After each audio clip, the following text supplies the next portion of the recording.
Hello, good morning. I'm Dr. Deepika Singh a pediatrician working at daycare, treating childhood diseases in Delhi for the last 15 odd years. And today I'm here to talk about air pollution in Delhi and its impact on our children. So as we all know, Delhi government has closed down the schools for 10 days straight, from 9th November to 18th of November, and all of us parents are wondering, what have they done? Well, this is certainly an extreme measure as far as the government is concerned, but they've really been very, very proactive in taking care of the health of our children. Certainly, children are much more vulnerable than us adults when it comes to air pollution and the respiratory diseases. You may wonder why so. So the lungs in children are still developing and the immune system is pretty weak. And so they are much more vulnerable to all the bacteria, viruses and other pathogens and the air pollutants particularly. So you might have noticed a child which is 1 year old breathes at a much faster pace than an adult, which is like 40 to 60 breaths per minute, whereas an adult breathes at 20 breaths per minute. In addition to that, children also breathe through their mouth. So the pollutants in the air actually go into them and their lungs much more than they would into an adult who's had a better defense mechanism.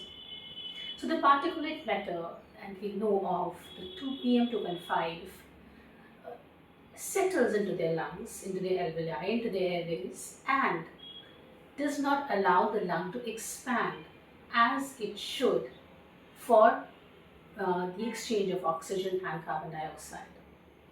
Now, this is a very, very fundamental thing, and it starts from there and makes them extremely vulnerable.